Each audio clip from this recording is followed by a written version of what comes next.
The duration of the review is about 5 months, 5 to 6 months, I think. Pero ang nangyari sa amin, only 3 months, around 3 months lang po yung sa amin. Kasi nga, okay, nag-graduate po kami sa UM April 17, 2024. Okay? Ang susunod po dyan na licensure examination for criminologists, okay, kami po yung first batch na pinadala or nagdala ng magnifying July, August. Okay? July 31, August 1, tsaka August 2. Okay? Ganito po yan ha. Okay? Since guys, we only have 3 months, pero meron po kaming foundation. Okay, even though kuya po ako, meron po kami foundation sa college po namin. Okay, meron kami tinatawag na CA or Competency Appraisal Course. Okay, iba kaya tawag itong backward. Okay, wherein sinusukat po dito yung foundation nyo. Okay? Kapag hindi po kayo pumasa, okay, from the top po kayo. Okay? Yun. Okay? Sir, anong ginawa mo? Okay? Ang ginawa ko po guys no, during the review is that, okay, meron kang tinuro sa amin to ng lecturer namin. I mean, hindi yung lecturer namin, yung sa OJT namin yon. Sa OJT namin, shoutout yan kay Sir Sanoria. Okay, meron diyang sinabi sa amin, kilos organisado or organisado, oras kalkulado. Calculado. What does it mean? Calculado. Ang ibig sabihin po niyan guys, okay, in every move that you're going to take guys, dapat, okay, nakaalat po sa isang specific period of time. Okay, anong kalkulado pa to? Yan. Okay, anong ibig sabihin? Kailangan every action na i-take mo, okay, dapat merong time na nakaalat doon. Example po, for 3 months, okay, considering guys, alam naman natin sa mga bagong graduate dyan na ang areas ng criminology program is 6. Okay? We have 6 areas which are the CLJ, di ba? Yung law natin, merong law enforcement agencies. Anong law enforcement agency? Law enforcement administration. Okay, iba yung nasa isip ko, gagi. Okay? Ano pa? Meron pa tayong tinatawag na ano ba to? LEA, crime detection, okay, investigation, CTI, forensic science, tsaka anong tawag dito? Criminology. In the old curriculum, tinatawag po itong, tinatawag po itong CrimSoc or criminal sociology. Okay? Tsaka the CA, correctional administration. Okay? Sa pagre-review po guys, no, di ba? As I mentioned earlier, only 5 months to 6 months ang review niyo po. Okay, mahirap po yan kung iisipin niyo kasi just try to think from first year to fourth year, 4 na taon yung inaral. Di ba? I-review niyo lang ng 6 months. Just imagine. Okay? Ano pong gagawin natin dyan? Okay? Para maging organized po tayo. Okay? Considering that there are 6 areas po. Okay? 6 areas. Tsaka consider rin natin yung 3 months. Anong ginawa po namin sa 3 months? Okay? Sa isang buwan, may 2 kinsena. Okay? Isang buwan, may 2 kinsena. Okay? 2 kinsena. Okay? Yung goal ko po niyan sa isang kinsena, isang area. Okay? Every 15 days, 1 area. Yan. 1 area. Okay? 1 area. Ano pa? Okay? Meaning to say, sa 1 month, okay, sa 1 month, makakatapos kayo ng 2 area. 2 areas. Okay, times 3 natin dyan. Okay, plus 1 month, plus 1 month. Okay? Makakatapos ka ng 6 na area. Okay? That is the first option po natin. Okay? Pero guys, it's up to you. Pero my advice ko po sa inyo is you have to read reverse. Dapat nakabaliktad.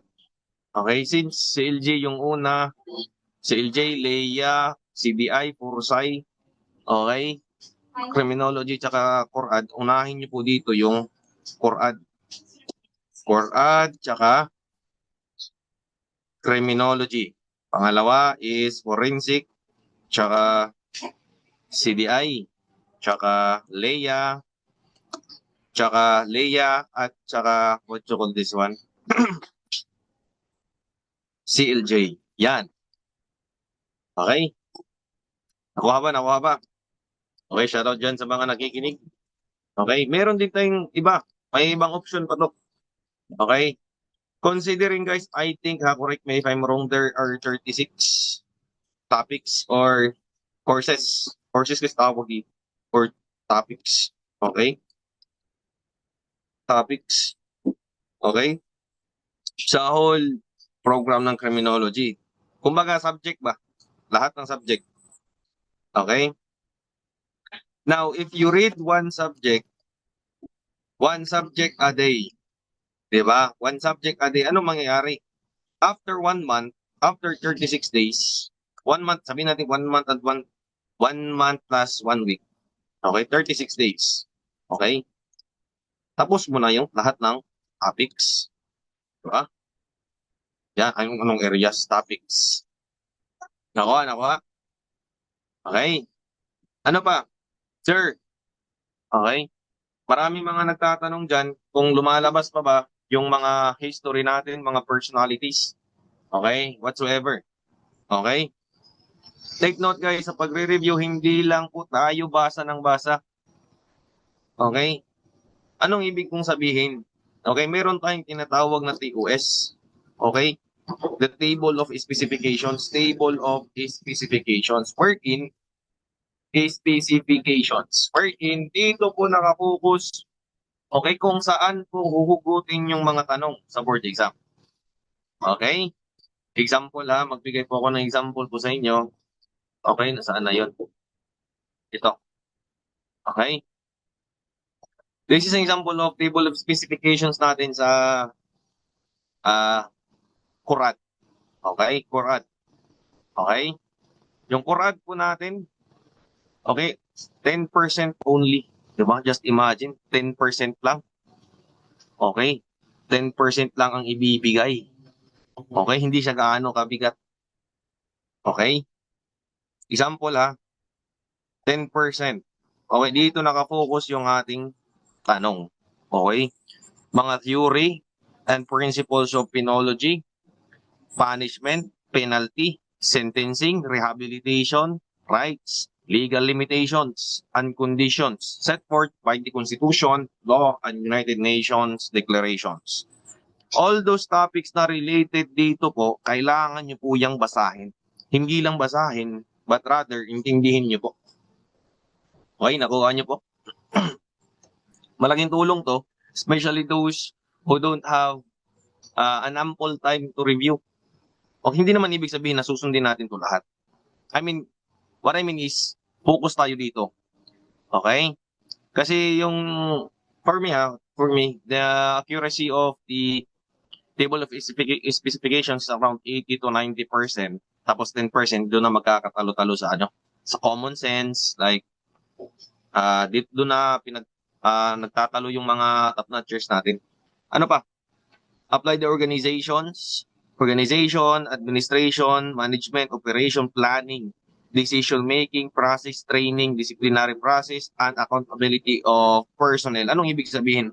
When we talk about organization, di ba? Hindi mawawala dyan yung organizational structures natin, yung mga ranks. Di ba? Ranks, appointing authorities, sino po yun? Di ba?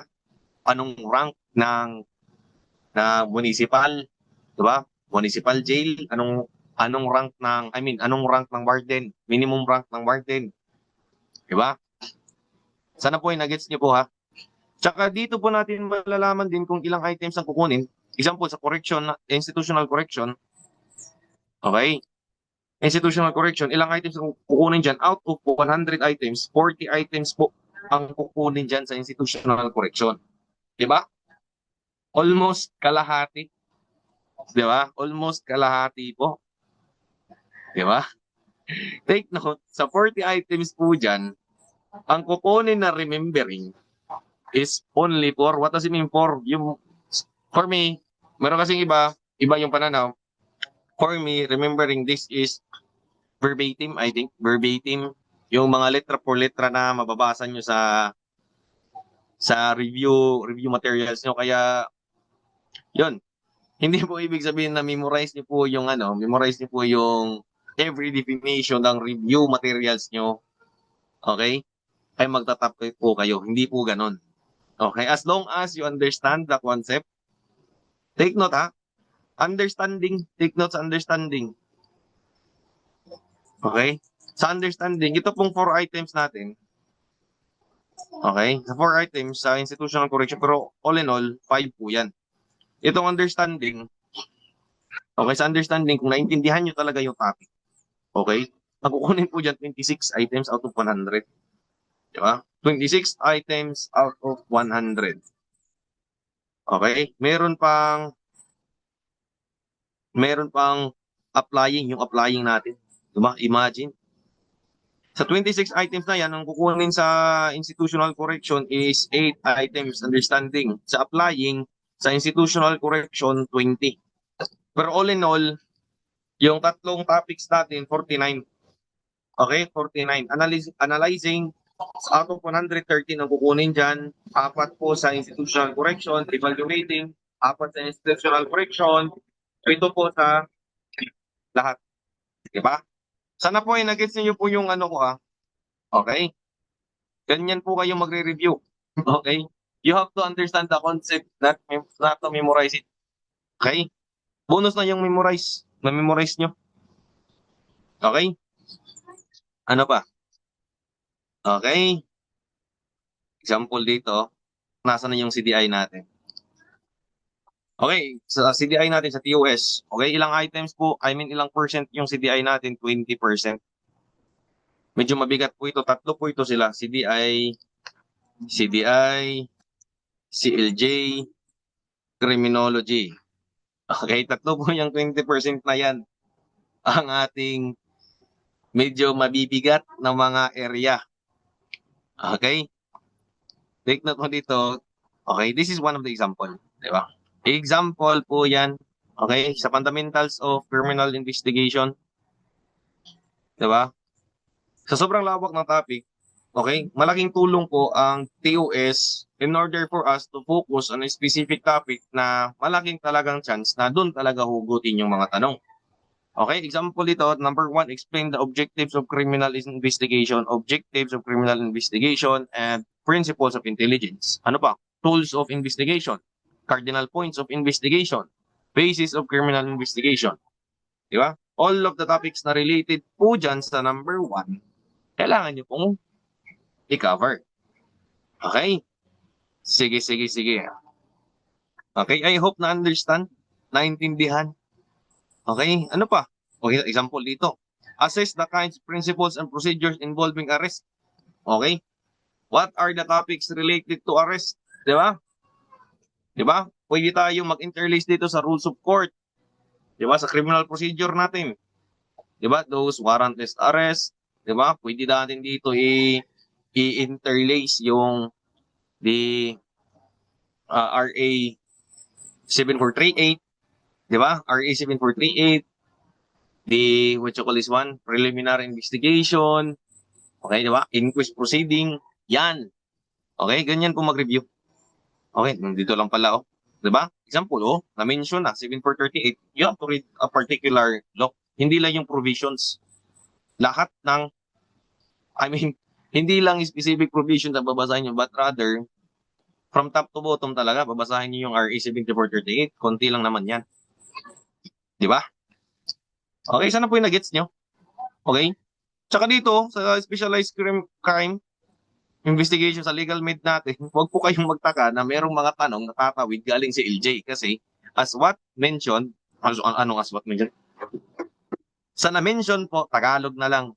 Di ba? Nabubulol tayo. Di ba? Specific na, murder, homicide, parricide, infanticide, abortion, physical injuries, okay, anti-hazing law, Safe Space Act, bago lang to. Diba? Merong mga tanong talaga natatawid. Okay? Kasi yung CBI natin, in order for us na maging isang investigador, okay, you have to understand the concept, okay, or the substance of a crime. Kaya, babalik tayo sa criminal law. Di ba? Kasi that's why malaking advantage yung criminologist, di ba? Kung maging investigator. Kasi they know the substance of a crime. Okay? Out of 365, I think 66 articles sa revised penal code natin. Okay? Kahit ako yakoy pa yan na police, may alam yan. Okay? Basta criminologist. Okay? Yan. Di ba? Balik tayo dito. Okay, balik, balik, balik. Okay, balik.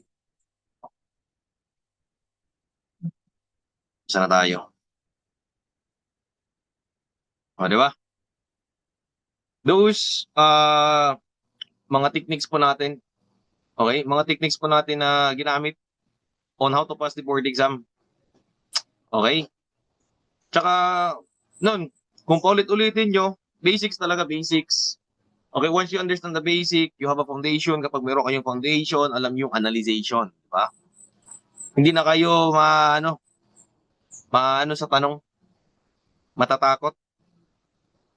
Di ba? Kung sa Bisaya pa, tiyok-tiyok, balik-balik, sa pangutana. Alright? Okay? Kung meron kayong mga tanong dyan, just comment na lang.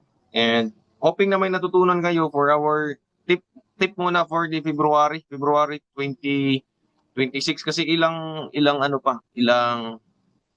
I think ilang months pa. February, August, September, October, November, December, January. So around 5 months. 5 months kasi pag February, ano talaga yan pag February, first week. Kasi last time, February 5, di ba? February 5. Yan. Magtanong lang po kayo. And yan.